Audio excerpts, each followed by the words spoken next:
గారికి సరైనటువంటి అవకాశం ఇప్పుడు వచ్చింది. ఆంధ్రప్రదేశ్ ప్రయోజనాల కోసం ఢిల్లీలో నిజంగా చక్రం తిప్పగలిగినటువంటి అవకాశం వచ్చింది. దీన్ని సరిగ్గా ఎందుకంటే ఈయన నితీష్ కుమార్ వీళ్ళిద్దరి మీదనే ఆధారపడింది ప్రభుత్వం. కేంద్రంలో ఈ పరిస్థితులు వస్తాయని ఎవరు ఊహించలేదు. ఎందుకంటే మోడీ గారు అబ్ కీ బార్ 400 పార్ అన్నాడు.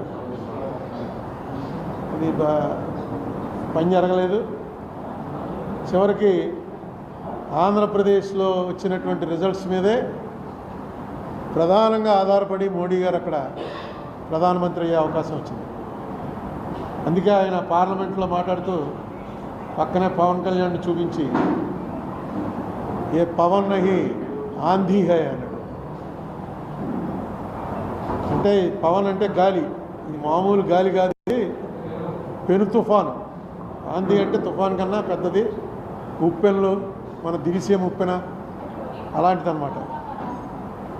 నిన్న కూడా పదవి స్వీకారంకి వచ్చినప్పుడు చిరంజీవిని పవన్ కళ్యాణ్ని కావలించుకుని ఫోటోలో దిగాడు.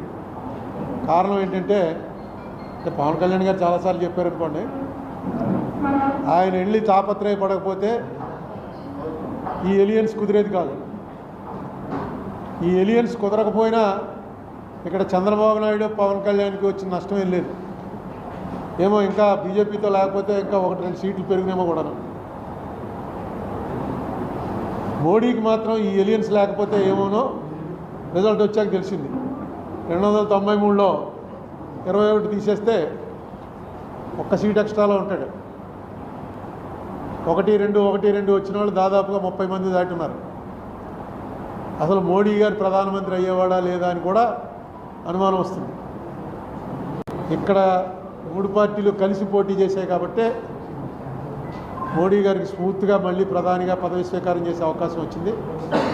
అందుకే ఆయన అక్కడ పార్లమెంట్లోనూ ఏ ఆంధీ హై అని చెప్పి పవన్ కళ్యాణ్ చెప్పాడు. ఇక్కడ కూడా వచ్చి వేరే ఫోటో సెషన్ చిరంజీవి పవన్ కళ్యాణ్ తోటి ఆయనే ఫోటోలు తీసుకుని, ఎందుకంటే కరెక్ట్గా ఆయనకి తెలిసింది ఆ రోజున కనుక పవన్ కళ్యాణ్ కాళ్ళ వేళ్ళ పడ్డాడో కాలర్ పట్టుకున్నాడో ఏం చేశాడో కానీ పవన్ కళ్యాణ్ మాటను అంగీకరించబోయినట్టయితే ఈవేళ నా పరిస్థితి ఇది కాదురా బాబు అన్న సంగతి మోడీ గారికి తెలిసింది. అలాగే పవన్ కళ్యాణ్ కూడా ఎన్నోసార్లు మనకి ఇక్కడ ఆంధ్రప్రదేశ్ మీటింగ్లో చెప్పాడు ఆయన, ఈ ఏలియన్స్ అవడానికి నేను ఎన్ని పాటలు పడవలసి వచ్చిందో ఎన్ని మాటలు పడవలసి వచ్చిందో అని. మొత్తానికి సక్సెస్ఫుల్గా ఈవేళ ఉన్న సినేరియోలో ఆంధ్రప్రదేశ్కి రావాల్సినవి ఏవైతే ఉన్నాయో ఆ రావాల్సినవన్నీ కూడా తీసుకోవడానికి ఇంతకుముందు మనకు డినై చేసింది. అన్నిట్లోకి చాలా దారుణంగా డినై చేసింది ఏంటంటే, విడిపోయిన వెంటనే చంద్రబాబు నాయుడు గారి ప్రభుత్వం సుమారు 30,000 కోట్ల రూపాయలు రెవెన్యూ డెఫిసిట్ మాకు వస్తుంది, అది ఇందులో కూడా పెట్టారు, యాక్ట్లో కూడా పెట్టారు అని చెప్పంటే దాన్ని 3,000కో 4,000కో కుదించేశారు. అది మొన్న జూన్ 2వ తారీఖున కరెక్ట్ ఫిగర్స్ కూడా ఇచ్చాను మీకు.